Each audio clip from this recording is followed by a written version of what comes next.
All right, sports fans, how's everybody out there doing? William Martin coming at you one more time here on YouTube with another edition of the 300 Pounds of Sports Knowledge Podcast. Now, if you thought there was controversy back in December about the four teams, or at least two of those four teams that made the college football playoff, then buckle up for an even stronger dose for the NCAA's men's basketball tournament. Now, the field of 68 is set, but there are plenty of question marks about some of these teams that are going dancing and some that aren't. Now, one question, and it's the $1 million question on a lot of people's minds right now. How in the world did the Big East only get three bids? Now, according to the analytics, the Big East is the second best conference in America, yet they only got three teams in. Seton Hall, who, in my opinion, of the teams who got passed over in the Big East or from the Big East, they have the biggest gripe. Seton Hall went 13-7 within the Big East, okay, which was fourth.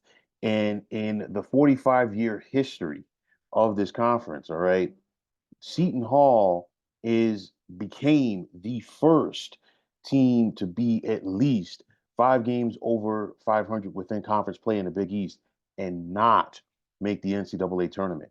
You think about some of the things that Seton Hall was able to do this past season.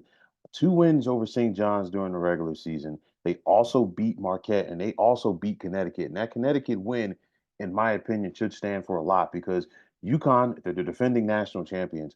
Only three teams can say that they beat Connecticut this year. Seton Hall, Kansas, and Creighton. And of course, both Kansas and Creighton are in the field of 68. Now, there are some questions for me. Virginia out of the ACC, and you look at the Cavaliers, they did finish third in the ACC during the regular season. But, they had some questionable losses throughout the year. They lost by 24 points to Wisconsin on a neutral field. They lost by 23 at Memphis. They lost by 22 at Notre Dame, by 16 at NC State, by 19 at Wake Forest. They turned it around. They lost by 34, okay, at Virginia Tech. And then they lost by 25 at Duke. Of course, Duke, is in the field, but I get it. But like it's a blowout loss nonetheless. In their first round game, okay, Virginia struggled against Boston College, the 11 seed, had to go to overtime to beat them. And then, of course, they got knocked out by NC State. But yet, you know what? Virginia's in the field of 68. Clemson did go 11-9 in the ACC. They had a strong start to the season. Clemson beat UAB by 1 point. And of course, UAB just won the American Athletic Conference tournament. They did beat Boise State out of the Mountain West, who also got in, and they beat Boise by 17 points.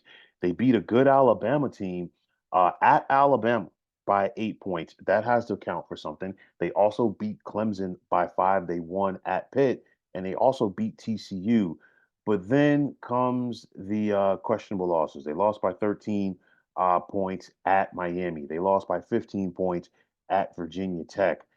They then lost to Virginia. Of course, Virginia's in the field. But for me, the biggest thing is like the way that Clemson was playing coming down the stretch. They finished the year 21-11.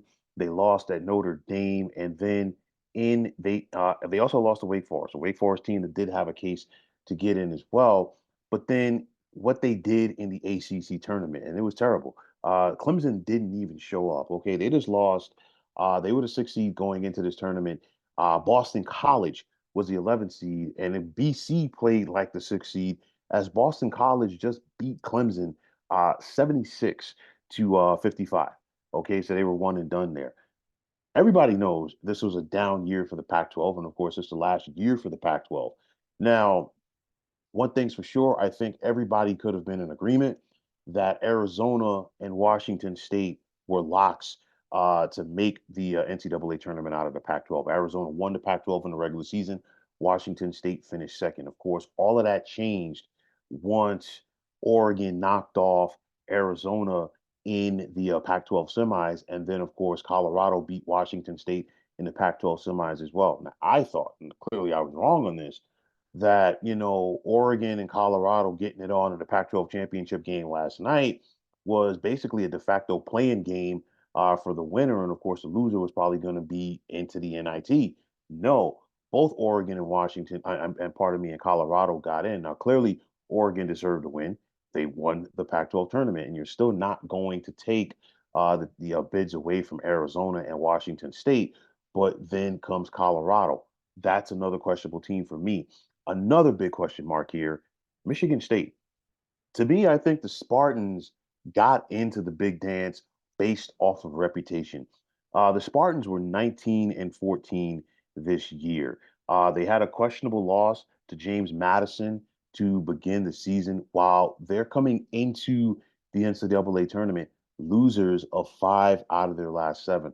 Michigan State's not playing like a tourney team, and yet they still got a 9 seed. You look at Dayton.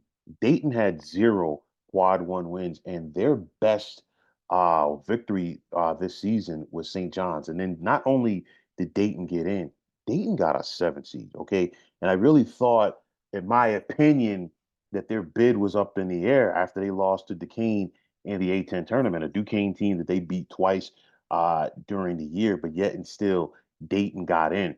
Now I know that there's going to be plenty of people that they're going to be upset about St. John's. And you look at the Red Storm. The Red Storm were playing some of the best basketball coming down the stretch of the regular season. They finished off like prior to losing rather to Connecticut in the Big East semi. St. John's had won 6 games in a row with 2 quality wins mixed in there. They did beat Creighton at home by 14 points, and then of course they beat Seton Hall in the Big East quarterfinals. But the Johnnies, they had some questionable losses themselves.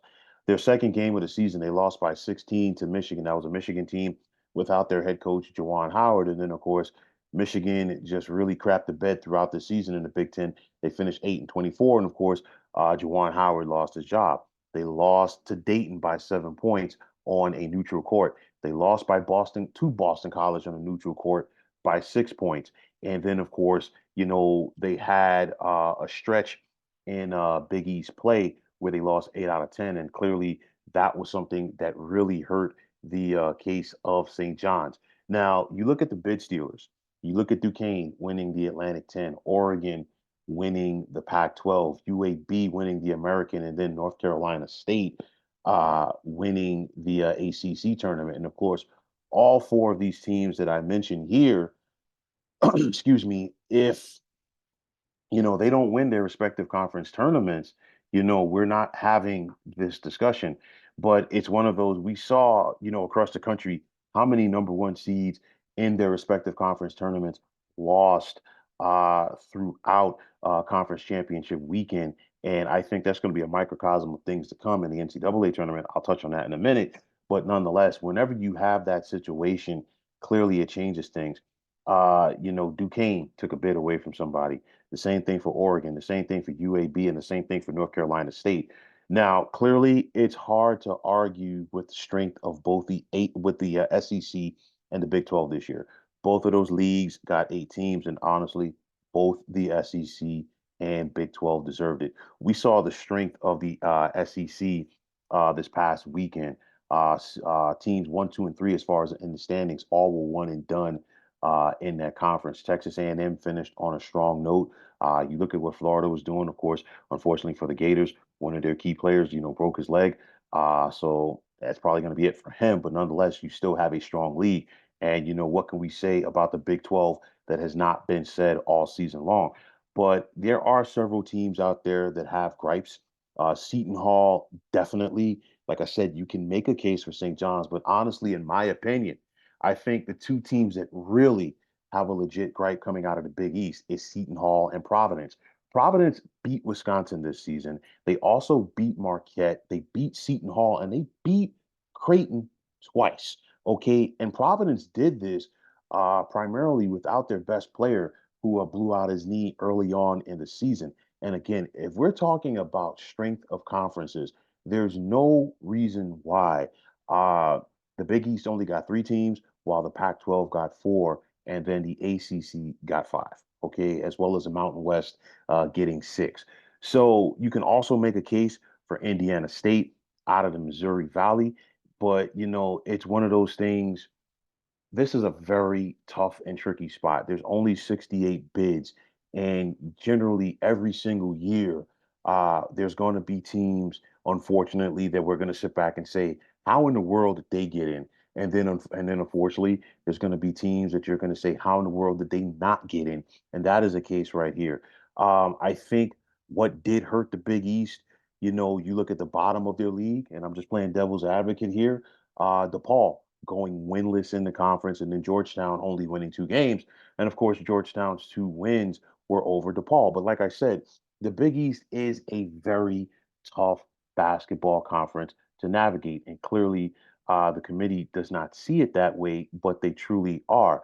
I talked about, the questionable losses for St. John's in the first half of the season, but the way that the Johnnies were playing over the second half of the year, I really do feel that they could have made a case to get a first four bid, and I really felt that St. John's could have been dangerous in this NCAA tournament, as could have Providence or Seton Hall. But unfortunately, we just won't know. The bottom line is the committee did not, and I repeat, did not get this right. I know that there are going to be some people out there right now who are going to say, should the field be expanded? Absolutely not. You leave it at 68. But the bottom line is the committee has to do a better job of getting this right. If you're talking about strength of conferences, if you're talking about strength of schedules, if you're using the analytics like apparently they supposedly are, you know what? You got to do a better job of doing this. And clearly, they didn't. So I'll tell you like this: the teams that didn't get in, clearly, these coaches are out there working the transfer portal. And a guy like Rick Pitino, he's going to go ham right now, trying to, change the St. John's roster because clearly, some of the guys have got players he inherited. He brought some of his guys in. But I think, Rick Pitino, the snake oil salesman that he is, he's going to go out there and go to work. And I guarantee you this, I'll tell you one thing: the Johnnies ain't missing the NCAA tournament for a second consecutive year. This right here is very unfortunate for the Big East Conference because I thought the Big East was looked at in a more marquee way. Remember, the Big East set the record. They were the first league to get 11 bids back in 2011. Of course, the league was much different then for a variety of reasons. They had 16 teams, and clearly, you had the football schools and stuff. But nonetheless, you think about it, since 2016, the Big East has 3 national champions. You got Villanova twice, and you also have Connecticut from last year. But I just don't understand why the respectability is not there for this league. The Big East had the best winning percentage in the tournament last year. They went 11-4, and they put 2 teams in the Elite Eight. They put UConn, who of course won it all, and Creighton, who lost controversially in the Elite Eight to San Diego State. But nonetheless, I just feel that the committee does not respect the Big East Conference. Why? I simply do not know.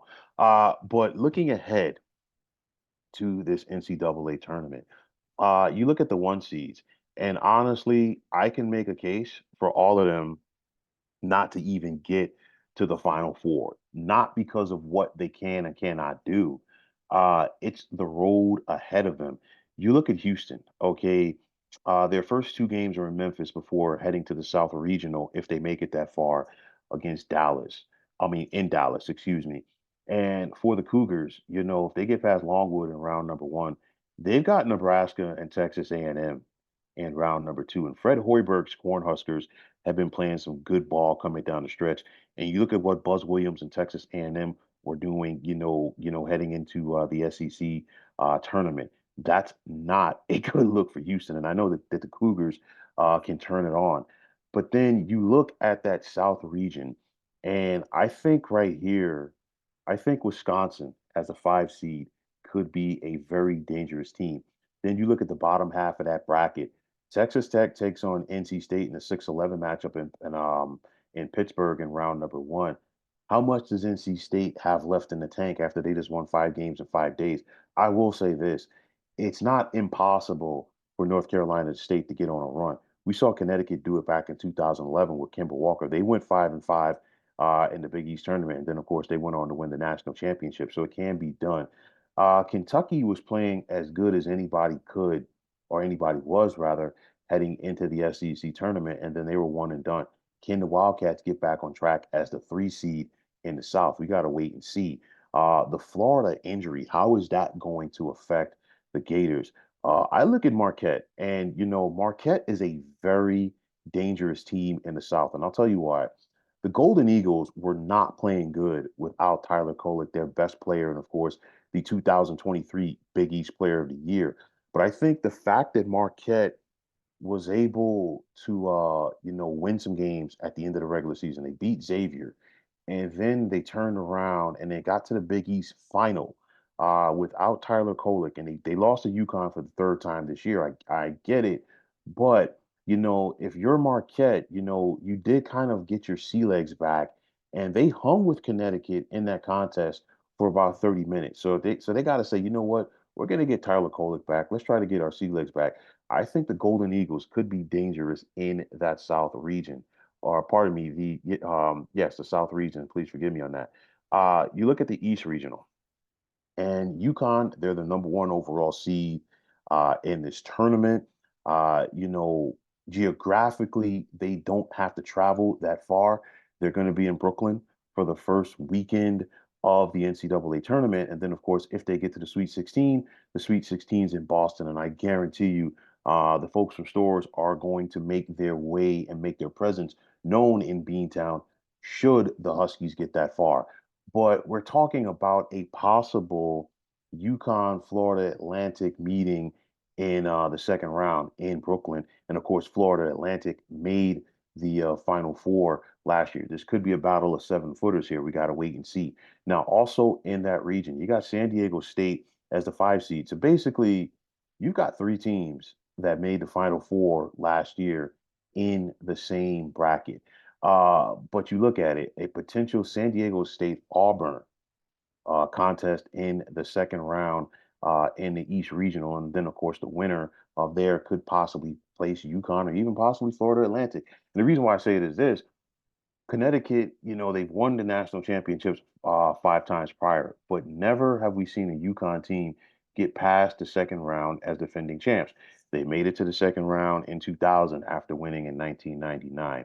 In 2005, they made it to the second round as a 2 seed and they were knocked off by NC State. Okay, 2012, I don't think they were, no, they did qualify. They did make it and they got to the first round. I think 2015, after they won it, they didn't qualify. And of course, this year. So let's see if anything's going to be different for this year's Huskies team. But I will say this: UConn is the most balanced team in this field of 68. And their head coach, Danny Hurley, has his finger on the pulse of this team. But then you also look at the bottom part of this bracket: BYU Duquesne in that 6-11 matchup in Omaha. Illinois, they just won the Big Ten. The Illini could be a very dangerous team as a 3 seed there. An interesting Washington State Drake matchup in the 7-10 showdown in the East region in Omaha as well, and then Iowa State. And Iowa State right now is playing some of the best basketball in the nation. We just saw them steamroll a good Houston Cougars team last night in the Big 12 championship game. Now, the Midwest Regional, of course, Purdue is a number one seed there. A lot of question marks around Purdue. We just saw them lose to Wisconsin yesterday in the Big Ten semis. And of course, in each of the last 3 years, the Boilermakers have been eliminated in the NCAA tournament by a double-digit seed, which included just being the second number one seed to lose to a 16 seed as they lost last year to Fairleigh Dickinson. But, if Purdue gets past, their first round game this year, you got Utah State and TCU, the winner of that contest waiting for you in the 8-9 matchup. You look at Gonzaga. Some people a couple of weeks ago were ready to write off the Zags, and the Zags came back strong, got to the West Coast Conference final before losing to St. Mary's for the second time this year. But I like the Zags to make some noise here because you look at what Kansas just did in the Big 12 tournament, and I know that they had injuries and suspensions, yes, but the way that the Jayhawks played, that's not giving you a lot of optimism for them heading into the NCAA tournament. So I think Gonzaga could be a problem right there. for teams. A very interesting matchup in the 6-11 matchup in the Midwest in Pittsburgh, as you got South Carolina taking on Oregon. And Dana Altman's team for the Ducks, they're playing with house money right now. You look at Creighton. Creighton made the Elite Eight last year. They got Akron in the 3-14 matchup. Which Creighton team are we going to see show up? I mean, Creighton, they have the ability to make a run to the Final Four, but they also have the ability to be one and done in this tournament. It's just a matter of what Blue Jays team shows up.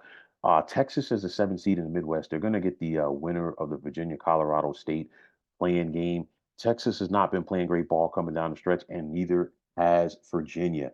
I look at Tennessee. Can the Volunteers and Rick Barnes get back on track? So that's going to be very interesting in the Midwest. And then finally, the West Regional. Of course, North Carolina's heading out west. Of course, they have the first weekend in Charlotte.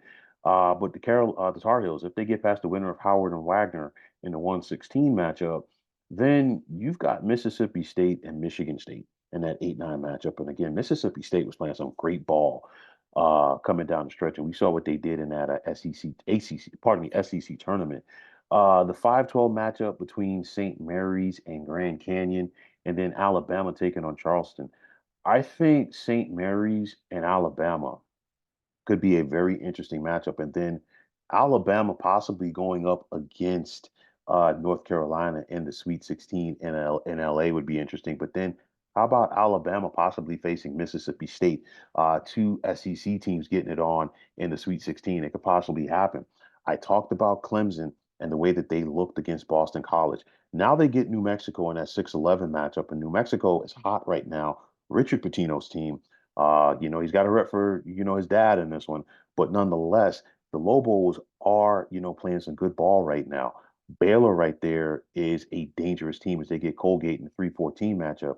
And then Dayton. You got Dayton as a 7 seed in Salt Lake City taking on Nevada.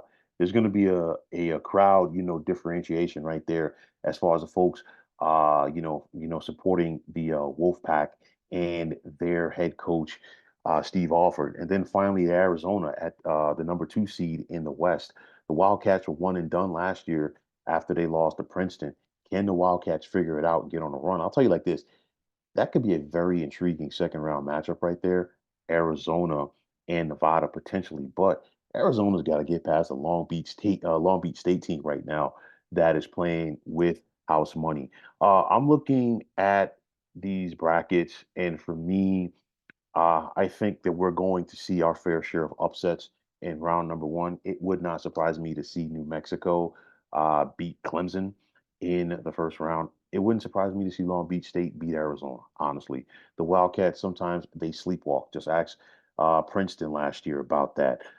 Tennessee's got to be on upset alert. It's not the same St. Peter's team, theoretically, from a couple of years ago, but nonetheless, we saw what they could do as they got on that run under former head coach Shaheen Holloway, who, of course, is now at Seton Hall. The 6-11 matchup between South Carolina and Oregon, it would not surprise me to see Oregon get on a run. And I want to see what Kansas team shows up this Thursday in Salt Lake City. The Jayhawks did not look good in the Big 12 tournament. Then looking at the East, potential upsets right there in round number one. For me, I really don't see them. Maybe Drake over Washington State. And then finally in the South Regional, potential upsets in round number one. I'm looking at it right now. Maybe the winner of Boise State in Colorado over Florida. That to me, I think could be a potential upset right there. But I think definitely there are going to be upsets abound in this tournament. Like again, like I said, it would not surprise me to see none of the 1 seeds get to the Final Four this year, just due to the fact of the balance that we have and the unpredictability of the NCAA tournament. But nonetheless, getting back to where it started, the committee got this wrong. The Big East got disrespected. Okay, there's always going to be teams out there that have a legit gripe. I think people would have been more understanding if, okay, you could make a case to say 4 teams from the Big East get in. Okay, but only three. I was very shocked by that. I mean, we knew going into the conference tournaments, there were 3 locks for sure from the Big East. You had Of course, UConn, you had Marquette, and you also had Creighton. There were four bubble teams going into the Big East tournament. They were St. John's, Seton Hall, Villanova, and Providence. Now, Villanova was done, in my opinion. They struggled as the sixth seed to get past 11 seeded DePaul in round number one. And then, they had their opportunity against Marquette, and Villanova needed to get on a run in this tournament. They didn't do that. Of course, they didn't finish the regular season on a positive note by losing to both Seton Hall and Creighton. So to me, the Wildcats were eliminated there. I thought Seton Hall was in. I really, truly did with their body of work and then finishing fourth in the Big East. And I think you could have made a case for either St. John's or Providence, but I think the case for Providence more than St. John's. But nonetheless, I don't think we're going to see a scenario where the Big East only gets three teams next year. This conference is littered with good coaches from top to bottom. And I think Kim English and Providence are going to take this and run with it. They're going to be up for the challenge. I've already talked about Rick Pitino. Shaheen Holloway is going to use this to motivate his kids as well. And I think they're going to come back stronger from this. But nonetheless, the field of 68 is set, a lot of question marks, and let's see who has what it takes to be the last team standing. So, folks, that's going to wrap it up. And as always, I want to take this time out to thank all of you for tuning into the 300 Pounds of Sports Knowledge podcast here on YouTube. I want to take this time out to thank all of you fine folks out there for tuning in. And if you have not already, please feel free to subscribe to this channel. Now, if you're on the X, formerly known as Twitter, please feel free to follow me at 300 Pounds of Sports. And like I always say, if you follow me, it will be my pleasure to follow you right back. There's also the sports discussion group on Facebook at the Sports Depot 365. Now you can check it out. Drop a line and be a part of one of the better sports debating sites going on social media. So, once again, fine folks, my name is William Martin, and I am signing off. And I'm saying take care and have yourselves a wonderful day.